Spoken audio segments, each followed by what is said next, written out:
Gold, trusted gold buyers. మీరు తాకట్టు పెట్టిన బంగారాన్ని విడిపించి ఈ రోజు ఉన్న మార్కెట్ ధరకు కొనబడను. బిగ్ బాస్ ఒక ఆపర్చునిటీ కామన్ మ్యాన్ కి కూడా ఇస్తుంది అనేది ఎలా తెలిసింది, మీ వరకు ఎలా రీచ్ అయ్యింది, అది యూనిఫామ్ తో ఎందుకు అప్లై చేయాలనిపించింది, మీరు యాజ్ ఇట్ ఈస్ అగ్ని పరీక్షకి ఏ వీడియోని చేసి రికార్డ్ చేసి పంపించారు, ఇప్పుడు మాకు చెప్పాలి. యా డెఫినెట్ కదా, అందులో ఏమని చెప్పడానికి అంతా చూసిందే కదా. సో ఆ రోజు నైట్ 12కి డ్యూటీ అయిపోతుంది. అది డ్యూటీ అయిపోయిన తర్వాత నేను ఇలా వెళ్తున్నప్పుడు ప్రోమో వచ్చింది. ఎలా వెళ్తున్నప్పుడు? నేను రూమ్కి వెళ్తున్నాను, నా డ్యూటీ నుండి నా రూమ్కి వెళ్తున్నప్పుడు నాకు ప్రోమో వచ్చింది స్టార్ మా నుండి. ఎవరు, నాగార్జున గారు. నేను నాగమామ అంటాను, నాకు ముద్దుగా నాగమామ అని ఇష్టం. అందరూ వెంకిమామ అంటుంటారు కానీ నేను నాగమామ అంటుంటా. నాగమామ వీడియో చూసాను అనమాట. ఏంటి కామనర్స్ ఇది నిజమేనా అది ఇది అని చూశాక యా ఓకే కన్ఫర్మ్, ఒక యూట్యూబ్ రివ్యూర్గా ఒకరి ద్వారా కన్ఫర్మే ఇది నిజమే అని చెప్పి అతను వీడియో చేశారు దానికి. ఆ వీడియో చూసి యా ఓకే ఇదేదో బాగుంది, యా అతనే వెబ్సైట్ నుంచి అతని డిస్క్రిప్షన్ నుంచి తీసుకొని వెబ్సైట్లో నేను అప్పటికప్పుడే వీడియో చేశాను అనమాట. అంటే మార్నింగ్ మీ రివ్యూ త్రూ ఒక ఆర్మీ ఆఫీసర్. నిజంగా ఇది మాత్రం ఆదిరెడ్డి గారికి థ్యాంక్స్ చెప్పాలి, ఎందుకంటే అతని వీడియో చూసే నేను వెంటనే ఓకే ఇది ఓకే నెక్స్ట్ మార్నింగ్ లాగానే ఇదే మనం చెయ్యాలి అని చెప్పి అందువల్ల ఇలా డ్యూటీకి వస్తున్న దారిలోనే ఎక్కడో ఒక దగ్గర చూసుకొని చేసేసాను అనమాట. సూపర్. మళ్ళీ టైం దొరకదని చెప్పి అప్పటికప్పుడే అప్పటికప్పుడే నేను అసలు ఏం మాట్లాడాలి అదేం డిసైడ్ అవ్వాలి. కెమెరా ఆన్ చేశాను. యా ఓకే నేను ఒక అది కూడా చెప్పమన్నారు కాబట్టి చెప్పేస్తాను. నేను ఒక సోల్జర్, ఇప్పుడు ఆడిషన్ లో ఏదైతే చెప్పానో అదే చెప్పాను. నేను ఒక సోల్జర్ని 3 years నుండి ఇండియాకి సర్వీస్ చేస్తున్నాను. నాకు చిన్నప్పటి నుంచి యాక్టర్ అవ్వాలని ఉంది.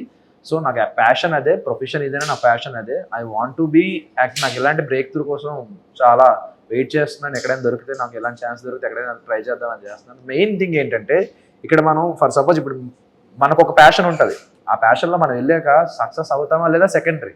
అందులో మనకు ఒక ఎనర్జీ ఉంటుంది. ఓకే ఈ రోజు మనకి పాజిటివ్ అయింది, ఈ రోజు మనకు ప్లస్ అయింది, ఈ రోజు మనం అనుకున్న సక్సెస్కి ఇంకొంచెం దూరంలో మనం ఇంకొంచెం దాటి వెళ్ళాం అనే ఒక ఈగో సాటిస్ఫాక్షన్ ఉంటుంది. ఇక్కడ ఏంటంటే నాకు ఆ సాటిస్ఫాక్షన్ లేదు, ఎందుకంటే ఇక్కడ ఉండేది ఒకటి. ఓకే ఇక్కడ సర్వీస్ కూడా ప్యూర్గానే చేస్తాం, అందులో ఏం ప్రాబ్లం ఉండదు. కానీ ఇది కదా, ఇందులో కదా మనం ఇంకా మజా రావాలి, ఇంకా ఇది కదా మనకు కదా ఇంకా ఏమైనా చెయ్యాలని ఉంటుంది కదా అని చెప్పి అవన్నీ చెప్పాను. ఇలా ఇవన్నీ చెప్తే యా ఓకే వాళ్ళు యాక్సెప్ట్ చేశారు. తర్వాత ఆడిషన్, గ్రూప్ డిస్కషన్స్ పిలిచారు, ఇంటర్వ్యూ మీటింగ్ అయ్యింది, ఇంటర్వ్యూ పిలిచారు అని. సో వెంటనే లీవ్ దొరికిందా? చాలా ఫైట్ చేశాను లీవ్ కోసం.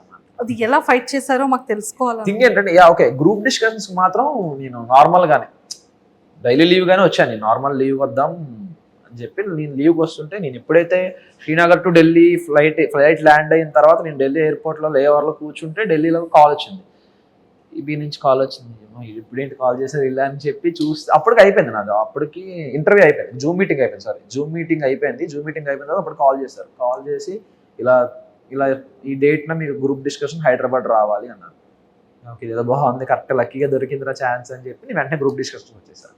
గ్రూప్ డిస్కషన్ వచ్చిన తర్వాత నాది 11th నేను వెళ్ళిపోవాలి, కాశ్మీర్ వెళ్ళిపోవాలి. వీళ్ళు నాకు 6th ఫోన్ చేసి 8th కల్లా మీరు ఇక్కడ రావాలి, హైదరాబాద్ రావాలి, 10 days 19th వరకు అంటే నాకు లీవ్ అయిపోతుంది. సో అప్పటికప్పుడు మా సిఓ సార్ని అందరినీ రిక్వెస్ట్ చేసి ఇలా సార్ ఇది నా పొజిషన్, ఇది ప్యాషన్ ఉంది, మీ సపోర్ట్ నాకు ఖచ్చితంగా కావాలి, సో ప్లీజ్ నాకు సపోర్ట్ చేయండి, కొంచెం హెల్ప్ చేయండి అంటే వాళ్ళు కాశ్మీర్ రమ్మన్నారు. కాశ్మీర్ వచ్చాక అక్కడ రిపోర్ట్ చేసేసి మళ్ళీ వెంటనే ఇంకో లీవ్ అప్లై చేసుకొని మళ్ళీ వెంటనే శ్రీనగర్ నుంచి మళ్ళీ హైదరాబాద్ వచ్చి 1 day 4 flights. దీనికోసం అదే చెప్తున్నా కదా, నేను రావడానికి కష్టపడ్డా. యా ఇందులో వచ్చాక కష్టపడడం సెకండరీ. నేను ఫస్ట్ ఆఫ్ ఆల్ అగ్ని పరీక్ష షో అటెండ్ అవ్వడానికి నేను 2 రోజులు యుద్ధం చేయాల్సి వచ్చింది, 4 flights మారి. అదే వీళ్ళని బతిమాలి. నాకు బాబాయ్ చాలా ఎమోషనల్ అయిపోయిన వాళ్ళందరూ ముందు. అలా ఉంటది, రావడానికే కష్టపడ్డా నేను ఫస్ట్ ఆఫ్ ఆల్. అగ్ని పరీక్ష కోసం ముందు యుద్ధం చేశారు చాలా. సో ఆ 1 day 4 flights మరి ఆ జర్నీ 24 hours జర్నీ ఏదైతే ఉందో మీకు చాలా అమ్మ ఏంట్రా టెన్షన్. నాకు ఏం నిద్ర పట్టేది కాదు, అసలు ఏం తెలిసేది కాదు, ఏమవుతుంది రేపు వెళ్ళగలనా, రేపు అన్నపూర్ణ స్టూడియోస్ లో కాల్ పెట్టగలనా లేదని ఒక టెన్షన్. వాళ్ళ రీవార్డర్ ఇచ్చినంత వరకు నాకు అదే టెన్షన్ మెయింటైన్ అయింది. అంటే ఎందుకు అంత టెన్షన్ పడ్డారు? ఫ్లైట్ ఇస్తారా ఇవ్వరా అని చెప్పేసి. ఆ రోజు దరిద్రం ఏంటంటే మనకి ఎలాంటి విషయాలు మన దరిద్రం కదా ఇంకా ఎక్కువ ఉంటుంది. ఎలా అంటే రోజు నైట్ 10:30కి ఒక ఫ్లైట్ ఉంటుంది Srinagar to Hyderabad, direct non stop flight. ఆ రోజు ఆ ఫ్లైట్ ఈవినింగ్ 6కే లాస్ట్ ఫ్లైట్. షబ్బా ఇంత దృష్టంతో ఏంట్రా బాబు నేను అని చెప్పి, సార్ ఇలా ఉంది సార్ పొజిషన్, నాకు వెంటనే చేయకపోతే అవ్వదు అని చెప్పి ఫాస్ట్గా 4 కల్లా చేంజ్ చేసుకొని ఫాస్ట్గా క్యాబ్ బుక్ చేసుకుని ఎయిర్పోర్ట్కి వచ్చి నేను సెకండ్ చేసా మొత్తానికైతే చాలా పెద్ద యుద్ధమే చేశారు 4 కదా. సూపర్. సో అలా మొత్తానికి వచ్చారు. 15 మెంబర్స్ సెలెక్ట్ అయ్యారు. 45 మెంబర్స్ 44 మెంబర్స్ ని పిలిచారు. సో 44 లో అందరిని పిలిచేటప్పుడు మీ ఇన్నర్ ఫీలింగ్ ఏంటి? ఫస్ట్ భయపడ్డా. ఇప్పుడు ఫస్ట్ ఇలా వెళ్ళి కూర్చొని అందరూ సెట్ అయ్యాం, ఓకే అందరూ వచ్చేసారు, సెట్ అయ్యాం, ఇప్పుడు ఏం చేస్తారు అసలు మాకు అంటే అందరు నేనేం ఎక్స్పెక్ట్ చేశానంటే ఒక ప్రోగ్రామ్ లో అందరినీ కూర్చోబెట్టి వెంట పక్క నుండి చేయిస్తారేమో, మామూలు అంతా షో రన్ అవుతుందేమో అనగానే ఒక్కొక్కరిని పిలుస్తారని చెప్పారు. ఒక్కొక్కరిని పిలుస్తారా అని ఒక చిన్న టెన్షన్. అలా అనగానే వెంటనే ఇంకొకరిని పిలిచేశారు. ఫస్ట్ పిలవగానే ఇంకా ఏం ప్రిపేర్ అవ్వలేదు, ఏం చెప్పాలి మనం అసలు, ఇంకా ఏంటి మనం ఏంటి ఇంకా అరంగేట్రం కూడా చేయలేదు, ఇప్పటివరకు ఏ ఎక్స్పీరియన్స్ లేదు, అసలు ఏం చెప్పాలి, ఏం అడుగుతారు, మనం ఏం చేద్దాం అనే ఆలోచనలో. కానీ ఒక అరగంట తర్వాత వదిలేసింది, చాలే చూసుకుందాం తర్వాత ఏదైతే అదే. నాకు అప్పుడు మైండ్లో ఒక థాట్ వచ్చింది, నేను ఏదైతే చెప్పానో స్లాంగ్, నేనేమనుకున్నా అంటే ఓకే నాకు ఈ స్లాంగ్స్ చాలా ఇష్టం.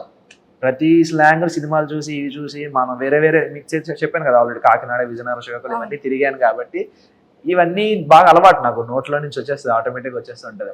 ఎదుటి మనిషిని బట్టి నా మాట వచ్చేస్తుంటుంది. సో ఇలా ట్రై చేద్దాం, ఇలా మోడిఫికేషన్ చేస్తూ ఇలా మాడిఫై చేస్తూ ట్రై చేద్దాం స్లాంగ్స్. లైక్ ప్రతి ఆన్సర్కి వేరే స్లాంగ్స్లో చెప్దాం, కొంచెం యూనిక్గా ఉంటుంది అని ఎక్స్పెక్ట్ చేసి వెళ్ళా స్టేజ్ వరకు. అక్కడికి అలాగే వెళ్ళా. స్టేజ్ ఎక్కగానే ఒక భాష మొదలు పెట్టగానే ఆ భాష మార్చబుద్ది అయ్యలే. ఒక బాగుంది, ఇదే బాగుంది, ఇందులో కాన్ఫిడెంట్గా ఉన్నాం, ఇదే ట్రై చేయని చెప్పి అదే ట్రై చేసుకున్నాను. సో మొత్తానికి పాపం వెయిట్ ఎత్తగలరా అని అడిగితే అంటే నేను ఆవిడ అలాగే అడిగారు, బలం బాగా ఉందా, మొయ్యగలమా అని చెప్పి. అంటే ఏమో నెక్స్ట్ డైలాగ్ ఆవిడ ఏమనుకుంటారంటే ఏమో ఎత్తమంటారేమో ఓకే అంటే నాకు బేసిక్ గా సిగ్గు, ఇప్పుడు ఇవి ఎత్తాలా ఏంటి అని. ఏమంటే కళ్ళలో ఎక్కడైనా సిగ్గు కనిపించిందండి ఎవరికైనా? అలా లేదు అంటే ఇప్పుడు ఇవి ఎత్తమంటారా నిజంగా సిగ్గు మరి మీకేం కనబడిందండి ఎక్స్ప్రెషన్ లో? అంటే దాని అర్థం అదే ఓకే ఛాన్స్ అంటే ఫస్ట్ స్టేజ్ లోనే ఒక సెలబ్రిటీ యాంకర్ ఎత్తడానికి ఛాన్స్ ఉంటుంది, అదృష్టం అని. ఇప్పుడు నిజం బయటకు వచ్చి ఆ ప్రోమో చూసుకున్నారా? చూసుకున్నా. ఏమనిపించిందో చూసుకున్న తర్వాత? యాక్చువల్ ఎక్స్ప్రెషన్ అంటే నేను తర్వాత వెంటనే రియాక్షన్ కట్ చేసేసారు, ఇలా తిరిగి ఇలా పెట్టాను అన్నమాట. అంటే ఇక్కడ వరకు వచ్చింది ఆపేశారు, ఇక్కడ కట్ చేసేసి శ్రీముఖి గారు క్లోజ్ చేశారు. నన్ను కాదయ్యా అని చెప్పి ఆడన్నా. అయ్యో స్పాంటేనియస్ గా అనిపించింది నాకు. అంటే నేను ఎక్స్పెక్ట్ కూడా చేయలేదు అలా చేద్దామని, ఆటోమేటిక్ గా వచ్చేసింది ఫుల్.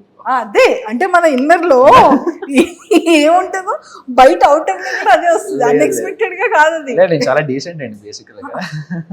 అర్జెంట్ గా బయటికి వెళ్ళిపోతానమ్మా నేను.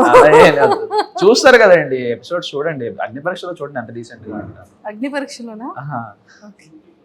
యా లుకింగ్ చాలా హౌస్ లో కూడా చాలా డీసెంట్ గానే కనిపిస్తాను. ఎవరైనా ట్రిగర్ అంటే నేను బేసిక్గా ట్రిగర్ అవ్వను, మెయిన్ అయ్యానంటే మరి అది ఎంతవరకు వెళ్తుందో నాకు తెలియదు. అంటే వెంటనే తీరిపోతుంది, అందరిలో ఒక 10 minutes 15 minutes ఉంటే ఆగిపోతుంది. నాకేమో ఒక మనిషితో ఒక నిరంతర కోల్డ్ వార్ జరుగుతూనే ఉంటుంది మొదలైందంటే. అదే ఇప్పుడు ఎవరికైనా అంటే ఎప్పుడైనా నాకు ఎక్కడికి వెళ్ళినా, హాస్టల్ అవని, స్కూల్ అవని, కాలేజ్ అవని, ఫ్రెండ్ కన్నా ముందు నా ఎనిమి వీడితో అలా ఉండాలి, కోల్డ్ వార్ అలా మెయింటైన్ అయిపోతుంటది నాకు ఎందుకో. అమ్మో ఇదేదో బాగుంది, ఇక్కడ అందరూ ఫ్రెండ్స్ గానే ఉన్నారు కదా. Yeah of course. అంటే ఒక పర్టికులర్ స్టేజ్ లో ఒక ఇంత హాస్టల్ కానీ స్కూల్ సమ్ పర్టికులర్ ప్లేసెస్ రోజు రెగ్యులర్ గా వెళ్ళే ప్లేసెస్ లో ఒకడు ఉంటాడు కదా మనకు మైండ్ డివియేట్ చేసే మనిషి, అరే ఏంది ఇలా ఉన్నాడు అనే టైప్ ఆఫ్ ఉంటది ఒకటి. ఒకటి నాకు ముందు నా మైండ్ అదే స్ట్రైక్ అవుతుంది, ఫ్రెండ్ కన్నా ముందు ఇదే స్ట్రైక్ అవుతుంది. లేదు లేదు cold war, hot war, cold war, చాలా కోల్డ్ గా ఉంది, ఇంకా వార్ అవుతుందా? No war. సూపర్. సో మొత్తానికి అయితే అలా ఎంట్రీ ఇచ్చింది. అసలు ఎందుకు ఇండస్ట్రీ మీద ప్యాషన్, సినిమా మీద ప్యాషన్? నాకు నిజంగానే ఇప్పుడు నవదీప్ గారు వీళ్ళు అడిగినదే ఒకటే క్వశ్చన్ నాకు అర్జున్ గారు అడిగి, if in case Big Boss opportunity వస్తే ఈ జాబ్ ని నిజంగా క్విట్ చేస్తారా? యాక్చువల్ థింగ్ ఏంటంటే బిగ్ బాస్ ఆపర్చునిటీ వస్తే క్విట్ చేయాల్సిన అవసరం లేదు, ఎందుకంటే అది 3 months కదా. సో నో ప్రాబ్లం, నాకు శాలరీ కటింగ్ లీవ్ ఉంటుంది, నో పెయిడ్ లీవ్ ఉంటుంది కాబట్టి సో నా శాలరీ నేను సబ్మిట్ చేసుకుని నేను అటెండ్ అవుతా. సో దానికి నాకు ఏం ప్రాబ్లం కాదు. ఆఫ్టర్ బిగ్ బాస్ షో తర్వాత మీరు మళ్ళీ వెళ్ళిపోవచ్చా? తర్వాత యా ఐ కెన్ వెళ్ళొచ్చు ఇఫ్ ఇన్ కేస్ ఇండస్ట్రీలో ఆపర్చునిటీ వస్తే. అక్కడ పాయింట్ ఏంటంటే ఇప్పుడు ఇండస్ట్రీలో ఆపర్చునిటీస్ వస్తాయి. ఫర్ సపోజ్ ఇప్పుడు 10 days షూట్, 15 days షూట్ నేను మేనేజ్ చేసుకోగలను. 2 months షూట్, ఒకేసారి 2 months షూట్ అన్నా నేను మేనేజ్ చేసుకోగలను. కానీ 3 months కన్నా నాకు ఎక్కువ లీవ్ ఉండదు కదా, 2.5 months కన్నా నాకు ఎక్కువ లీవ్ ఉండదు. సో 2.5 months కంటే ఎక్కువ లీవ్ కంటిన్యూస్గా ఇప్పుడు ప్రకాష్ రాజ్ గారిలా, జగపతి బాబు గారిలా సంవత్సరం అంతా ఒకటే షూటే ఉంది అనుకుంటే అప్పుడు నేనేం చేయలేను కదా. సో ఆ పాయింట్లో నేను రిజైన్ చేసేస్తాను సార్. ఇప్పుడు నాకు యాక్టింగ్లో ఎంత బిజీ ఉన్నప్పుడు ఓకే ఎంతసేపు సర్వీస్ చేశా కదా, మినిమం నీకు రాకుండా సర్వీస్ చేయకుండా నువ్వు యాక్టింగ్ మీదే వెళ్తాను అంటే అది ఓకే. అప్పుడు నువ్వు అనాలి నీకు ఛాన్స్ వచ్చినా నువ్వు చేసుకోలేదు, నువ్వు కల్ప్రిట్వి, నువ్వు దేశద్రోహివి అనేవో అనే డైలాగులు వేయచ్చు. కానీ ఇక్కడ అలా కాదు కదా, నేను ఆల్రెడీ సర్వీస్ చేస్తున్నా, ఐఎమ్ ఎగ్జిస్ట్ ఇండియన్ ఫోర్సెస్లో నేను ఎగ్జిస్ట్ అయ్యి ఉన్నా. నాకు ఇలా ఛాన్స్ వస్తే నేను వినియోగించుకోవడానికి ఏముండదు. ఒక మనిషికి 2 thoughts ఉండకూడదా, అందరికీ ఉంటాయి కదా. సో పర్మిషన్ అలా ఇస్తారా? They can. వాళ్ళదే నా లీవ్ నేను యూజ్ చేసుకుని షూటింగ్ చేసుకుంటే వాళ్ళకి ఏమైందండి? They don't have any problem, వాళ్ళకి ఏ ప్రాబ్లం లేదు. ఎక్సలెంట్. సో మీ ఫేవరెట్ యాక్టర్ ఎవరు?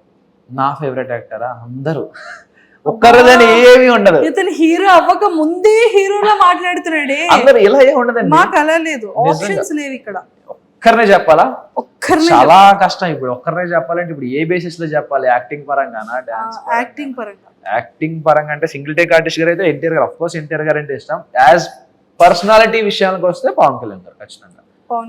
చిన్నప్పటి నుంచి నాకు పవన్ కళ్యాణ్ గారు అంటే చాలా ఇష్టం. అంటే అన్ని విని తిరిగి ఆ పేరు పెట్టుకొని నాకు రెస్పెక్ట్ వచ్చింది ఆ పేరు వల్ల. సో అతను మర్చిపోతే అతను ఎలా మర్చిపోతాం? సో పవన్ కళ్యాణ్ గారు అండ్ జూనియర్ ఎన్టీఆర్ గారు. యాక్టింగ్ పరంగా అయితే జూనియర్ ఎన్టీఆర్ గారు, సింగిల్ టేక్ ఆర్టిస్ట్ కదా, అలా అవ్వాలని ఇన్స్పిరేషన్, అతనే ఇన్స్పిరేషన్ బాగా. మరి నవరసాలు వచ్చా? నవరసాలు చాలా ట్రై చేద్దాం. ట్రై చేయాలి. ఇప్పుడు ఏది చేయమంటారు చెప్పండి? కోపం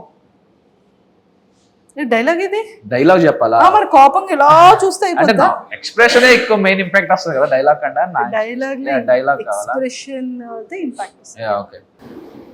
బతకండి బతకండి అంటే బతకలేదు కదరా, వెంట పడ్డారు, రాత రాసిన దేవుడు వచ్చినా ఇప్పుడు మిమ్మల్ని ఎవడ ఆపలేడు, కోత కోస్తే నరకం బయట ఎంట్రీ బోర్డులే హౌస్ఫుల్ కూడా అవ్వాల్సిందే. రొమాంటిక్. ఇదే కష్టం. అమ్మో, నేను చచ్చిపోతే నువ్వు ఏడుస్తావో లేదో తెలియదు కానీ నువ్వు ఏడిస్తే నేను ఖచ్చితంగా చచ్చిపోతా.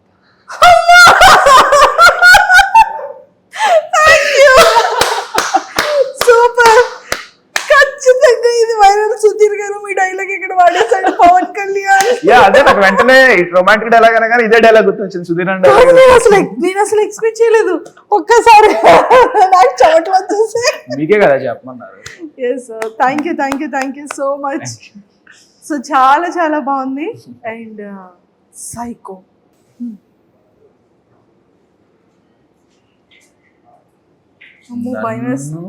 నేను వెళ్ళనంటావా? నన్ను బిగ్ బాస్ హౌస్కి వెళ్ళనంటావా?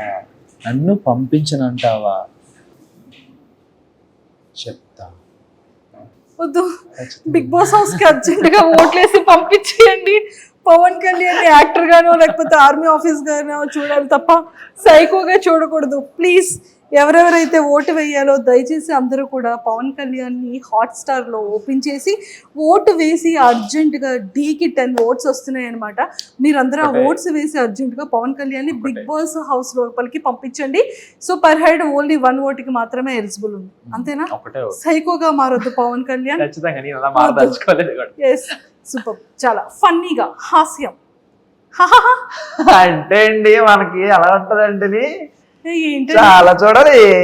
ఇప్పుడే చూస్తే అలాగా వెళ్ళాలి కదా హౌస్ లోకి వెళ్తే. అప్పుడు విశ్వరూపాలైన నవరాసలైన అప్పుడు పండిద్దాం. ఇప్పటి నుంచి ఎందుకు మరి బలవల్లే. అంతే అంటారా? అంతే మరి. సూపర్ అండి పవన్ కళ్యాణ్ గారు. ఇలాగైతే నిజంగానే చించేస్తారండి మీరు. అంతే అండి, super. And if in case మంచి రెస్పాన్స్ ఉంది బయట జనాలు, ఇన్స్టాగ్రామ్ ఎందుకు ఈ అబ్బాయి ఓపెన్ లేదు? ఇన్స్టాగ్రామ్ ఓపెన్ అంటే ఉంది, నాకు యాక్చువల్ ఇన్స్టాగ్రామ్ ఉంది. సో నేనంతా అంటే నాకు చిన్నప్పటి నుంచి ఒక ఇన్ఫీరియారిటీ కాంప్లెక్స్ ఏంటంటే నేను ఒక గ్రేట్ యాక్టర్ అవుదాం, హీరో ఏదో పెద్ద స్టార్ అయిపోదాం అని కాదు, ఒక గ్రేట్ యాక్టర్, ఒక మంచి యాక్టర్, ఒక ప్రకాష్ రాజ్ గారు లాగా, ఒక జగపతి బాబు గారు లాగా, ఒక సావిత్రి గారు లాగా ఒక మంచి యాక్టర్, ఏ రోల్ అయినా చేసి ఒక మంచి యాక్టర్. ఎందుకు మనకి ఎగ్జాంపుల్ గా మన ఏరియాలో ఉండే సత్యదేవ్ గారు కావచ్చు, ఇలాంటి ఒక మంచి యాక్టింగ్ గా ఒక మంచి అవార్డ్స్ తీసుకుందామని, యాక్టింగ్ లో బ్రిలియన్స్ యాక్టింగ్ నేర్చుకుందామని అనుకున్నాను. అంత brilliant acting bond with acting అయితే నేను కాదు, నేను ఒప్పేసుకుంటా అది. సో ఇంకా యాక్టింగ్లో నెక్స్ట్ లెవెల్ అన్నింటి ట్రై చేసుకుంటూ బాగా నేర్చుకుంటూ షైన్ అవుదాం, ఒక పర్టికులర్ ఏజ్లో మనకు ఒక మంచి బ్రేక్ వస్తుంది అనే థాట్ నాది. స్టార్ అయిపోదాం, స్టార్ ఫాన్ ఫాలోయింగ్ ఇవేమి నేను అంత ఎక్స్పెక్ట్ చేయట్లేదు. నాకు ఒక మంచి యాక్టింగ్ ఛాన్స్ వచ్చి ఒక మంచి యాక్టర్గా ఒక మంచి ప్లాట్ఫామ్లో క్రియేట్ అయితే చాలని నా ఉద్దేశం. సూపర్. సో మేము అందరం 100% అలా ఒక మంచి యాక్టర్గా మంచి అవార్డ్స్తో పాటు గుడ్ నేమ్ తెచ్చుకొని అందరి హార్ట్స్ని ఇలా విన్ అవ్వాలని మనస్ఫూర్తిగా మేమైతే కోరుకుంటున్నాం. అండ్ బిగ్ బాస్ హౌస్లోకి వెళ్తే మీ స్ట్రాటజీస్ కానీ మీ ప్లాన్స్ కానీ మీ గేమింగ్ ఎలా ఉంటుంది అని మీరు అనుకుంటున్నారు? ఓకే, నేను అది ఆల్రెడీ గెస్ట్ చేశాను. మీకు స్ట్రాటజీ పరంగా అయితే నేను ఆల్రెడీ గెస్ట్ చేశాను. ఏది నా ఫుడ్ టాస్క్. ఓకే, వీళ్ళు లేచారు, ఫుడ్ టాస్కే ఉంటుంది మ్యాక్సిమం అని. అంటే అంత బిర్యానీ తినేమంటే ప్లేట్లో పొట్ట సరిపోయింది. అంటే నాకు కార్తీక్ గారు గుర్తొచ్చారు వెంటనే నాకు బిర్యానీ. ఓకే రా ఇంకా మొదలెడదా అని చెప్పి. ఓకే, అక్కడ మెయిన్ థింగ్ ఏంటంటే బర్గరు ఎక్కువ తినాలి. రైస్ క్వాంటిటీ తింటే ఎక్కువ వెయిట్ పెరుగుతాం, కానీ బర్గర్ ఏంటంటే వాటర్ తాగలగానే డైల్యూట్ అయిపోతుంది. సో నేను ఇంత ఒక 3-4 కట్స్లో ఒక బర్గర్ తినేసి వాటర్ అలా ఒక డ్రాప్ చూసాను. అది కూడా చూసాను. అది కొంచెం ప్లస్ అయింది అనమాట. సో దాంతో పాటు ఓన్లీ బర్గర్ మీద ఉండిపోకుండా ఇక్కడ ప్లేట్ బిర్యానీ ఆవిడ మామగారు ఉన్నారు కదా, ఆవిడ మామగారు వడ్డించారు. సో ప్లేట్ ఖాళీ చేసేసారు. వెయిట్ పుట్టాన్ అవ్వాలి, బ్రెయిన్ యూస్ చేశారు స్ట్రాటజీ. సూపర్. అండ్ బయటకు వచ్చిన తర్వాత అంటే ఖచ్చితంగా పేరెంట్స్ కి ఒక చిన్న భయం ఉంటుంది. అరే వీడు మంచిగా సెటిల్ అయ్యాడు, ఇప్పుడే కదా వెళ్ళాడు, మంచిగా 2 years అవుతుంది బాగా వెళ్ళి, మంచి సెటిల్ అవుతున్న టైంలో ఈ ఆపర్చునిటీ ఇండస్ట్రీ యాక్టింగ్ అని చెప్పి ఇలా వచ్చాడు, ఇందులో నిజంగానే స్కోప్ ఉంటుందా, ఎంతో మందిని మనం చూస్తూ ఉన్నాం అనేది బయట జనాలకు లేకపోయినా బయట చెప్పకపోయినా పేరెంట్స్ కి హార్ట్ లో ఉంటుంది.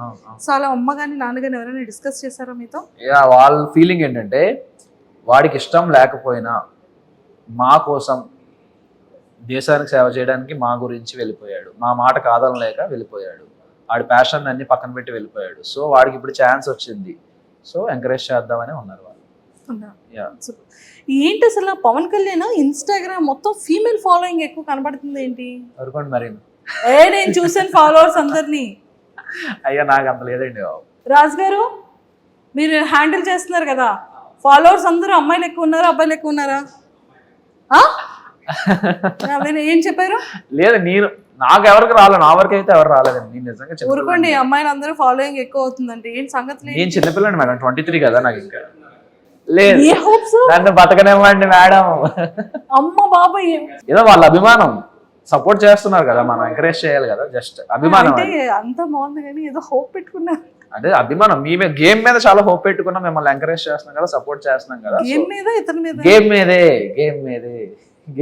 గేమే.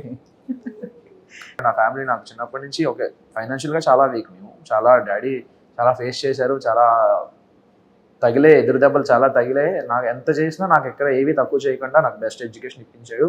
సో అతని కోసం నన్ను ప్రూవ్ చేసుకోవాలి, అతని కొడుకుగా నేనేం చేయగలను, తనకి ఈ మాత్రం హ్యాపీనెస్ నేను ఇవ్వాలి అని చెప్పి టఫ్గా నా ఇష్టాన్ని కూడా నేను పక్కన పెట్టి అతని కోసం నా డ్రీమ్ని నా ప్యాషన్ని అన్ని పక్కన పెట్టి కష్టపడ్డాను. నాన్న కోసం డెఫినెట్గా నేను కష్టపడితే ఒక నేను ఇదే ఫిక్స్డ్ ఫీల్డ్ అనుకోలే, I want to make him proud to serve India అని చెప్పేసి నేను వెళ్ళి ఒక ఛాన్స్ వచ్చింది, ఎగ్జామ్ రాశాను. ఆల్రెడీ ఫిజికల్గా మెంటల్గా అన్ని ఫిట్. నేను చిన్నప్పటి నుంచి 9th క్లాస్ నుండి నేను రన్నింగ్స్ కానీ స్పోర్ట్స్ కానీ అన్నీ చేస్తుంటాను. సో ఆ ఫిజికల్ ఫిట్నెస్ అలా ఉపయోగపడింది. అండ్ నేను స్పెషల్గా కోచింగ్ కూడా తీసుకున్నటువంటి గ్రౌండ్కి కానీ ఈ ఎగ్జామ్స్ కానీ దేనికైనా సరే నేను దీనికోసం కూడా కష్టపడ్డాను.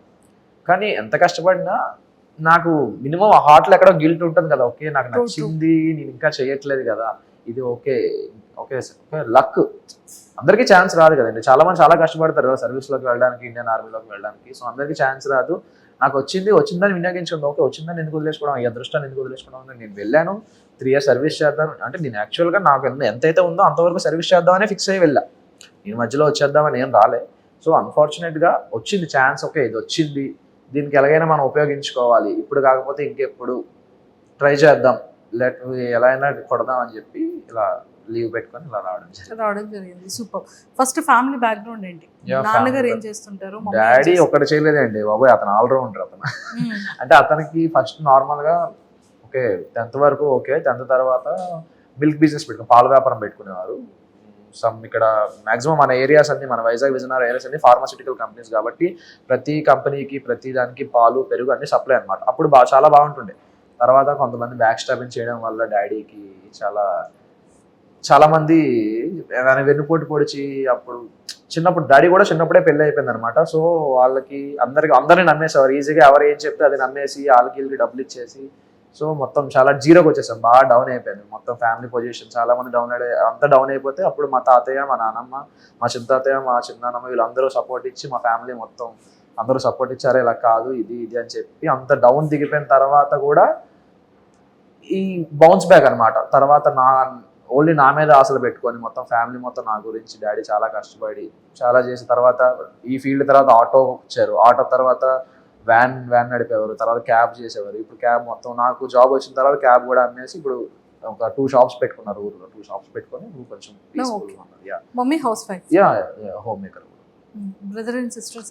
బ్రదర్ ఉన్నాడండి, తను కూడా ఓకే పాలిటెక్నిక్ చేశాడు. పాలిటెక్నిక్ తర్వాత ఇప్పుడు డాడీకి హెల్ప్ఫుల్, ఇప్పుడు డాడీకి కూడా వయసు అవుతుంది కదా, సో డాడీకి సపోర్ట్ గా ఒక షాప్ దగ్గర మెయింటెనెన్స్ చేస్తుంటారు. 2 షాపులు ఉన్నాయి కాబట్టి. సో పుట్టి పెరిగింది చదువుకోవడం అంతా విజయనగరం? నేను పుట్టింది శ్రీకాకుళం డిస్ట్రిక్ట్ పైడి భీమవరంలో పుట్టాను. పెరిగింది ఇక్కడ ఆనందపురంలో పెరిగాను వైజాగ్ దగ్గర. హాస్టల్లో చదువుకుంది కాకినాడ అనమాట.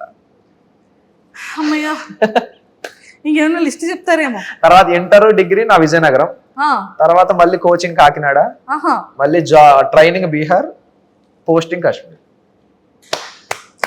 సో మొత్తానికి కాశ్మీర్. అమ్మో, గన్స్ అన్ని చాలా సేఫ్ అండ్ సెక్యూరే కదా? కాశ్మీర్ అంటే సుస్సు వచ్చేస్తుంది. మరేం చేయలేదు, తప్పదు మరి. సరే, డాడీకి ఆర్మీ అంటే ఇష్టమా? He want to be proud, నన్ను ప్రౌడ్ గా చూడాలనుకునేవారు. ఒక దేశానికి సేవ చేస్తే నా కొడుకు దేశానికి సేవ చేస్తే చూడాలంటున్నారు. ఈ వాంట్ బి ఒక సర్క్యులర్ ఇన్స్పెక్టర్ అయినా ఒక ఇన్స్పెక్టర్ రేంజ్ లో చూడాలనుకునేవారు నన్ను. అతను ఎప్పుడు తనకి పోలీస్ అంటే ప్యాషన్, డాడీకి పోలీస్ అంటే చాలా ఇష్టం. ఆ ఇష్టంతో డాడీ కోరికను నెరవేర్చడం కోసం ఈ ఫీల్డ్ లోకి అప్పుడు ఉంటుండే. చిన్నప్పుడు హీరో ఫీలింగ్ ఉంటారు కదా, మనం కూడా అది కూడా సినిమాల ద్వారానే. పోలీసు ఓకే సినిమా చూస్తే పోలీస్ ఎంత పవర్ ఉంటుంది, అది కూడా సినిమాల ద్వారా వచ్చినవి. సోల్జర్ సినిమాలు కానీ ఇవి సినిమాలు కానీ ఇవన్నీ చూసి అది కూడా సినిమాల ద్వారా వచ్చిన ఇన్స్పిరేషనే. ఓకే అప్పుడు నా పేరు సూర్య ఆయిల్ ఇండియా రిలీజ్ అయినప్పుడు మాత్రం ఆ లూప్ లో ఆ సోల్జర్ సాంగ్ అలా లూప్ లో పెట్టుకుంటూ వినేటండి అనమాట ట్రాన్స్ లో. So super. సో ఆర్మీలో మీది ఏంటి కేటగిరీ? కానిస్టేబుల్ అండి. సోల్జర్. ఇప్పటి వరకు అయితే లేదు. ప్రాక్టీస్ ట్రైనింగ్ లో ఉంటుంది. కరెక్ట్ గానే మరి బుల్లెట్ ప్రాపర్ గా వెళ్తుంది. దానికోసం మాకు స్పెషల్ గా ట్రైనింగ్ కూడా ఉంటుంది. కరెక్ట్ గా వెళ్ళడానికి అసలు ఏం చేయాలి అనేది కూడా ట్రైనింగ్ ఉంటుంది. ఇప్పుడు డైలాగ్ చెప్పాలి. ఎప్పుడు వచ్చాం కదన్నా, బుల్లెట్ దిగిందా? అది రెడీ. ఇప్పుడు డైలాగ్ చెప్తున్నారు చూడండి, రెడీ. ఎప్పుడు వచ్చాం అనేది కాదండి, బుల్లెట్ దిగిందా లేదా, అది మన పాయింట్ అసలు. సూపర్. సో మరి పవన్ కళ్యాణ్ గారు కూడా అంటే పేరు అనగానే ఆటోమేటిక్ గా అదేంటో చేయకపోతుంది. ఫస్ట్ షాట్ కూడా అదే, నాకు రాగానే బీజేపీ వేశారు, గబ్బర్ సింగ్. పవన్ కళ్యాణ్ గారు పేరు ఏంటి? రియల్ నేమేనా? దానికి మా బాబాయ్కి థ్యాంక్స్ చెప్పాలి. ఇక్కడ అనుకున్నారు కదా, మా బాబాయ్కి థ్యాంక్స్ చెప్పాలి. చిన్నప్పుడు పేరు పెడుతుంటే ఏం పేరు పెట్టాలి, ఏం పేరు పెడతారు అనుకుంటే పంతులు గారేమో పాతో పలికే పేరు పెట్టాలమ్మా అంటే పవన్ అని అన్నారు మా పెదనాన్న. మా బాబాయ్ ఏమో లేదు పవన్ కళ్యాణ్ అని పెట్టండి బాగుంటది హీరో. మీ బాబాయ్ గారి ఫేవరెట్ హీరో ఏమో? డెఫినెట్ గా మా బాబాయ్ డైహార్డ్ ఫ్యాన్ పవర్ స్టార్ గారికి. అన్న కొడుకుని కూడా అలాగే చూడాలనుకున్నారు, మరి అదే దారిలోకి వచ్చేస్తున్నాడు మరి కదా. Super. And for more videos, please subscribe to iDream. Please subscribe to iDream. Please subscribe iDream. And please subscribe to iDream. For more videos, subscribe to iDream. please like, share and subscribe to the channel. Congratulations, iDream. Subscribe to iDream. Subscribe to iDream. So subscribe to iDream Media. iDream team andarki huge congratulations. Please subscribe iDream Media. Please subscribe to iDream. Subscribe iDream. Please subscribe to iDream. iDream అంటే నా కళల ఛానల్ను subscribe చేసుకున్న నోరు తిరుగుతలేదు, మీరైతే గంట గుర్తు కొట్టండి. For more such videos, please subscribe to iDream. Subscribe to iDream. Please subscribe to iDream. Please subscribe iDream Media. Please do subscribe to iDream. Please subscribe to iDream Media. For best entertainment and information, please subscribe iDream. And don't forget to subscribe to iDream.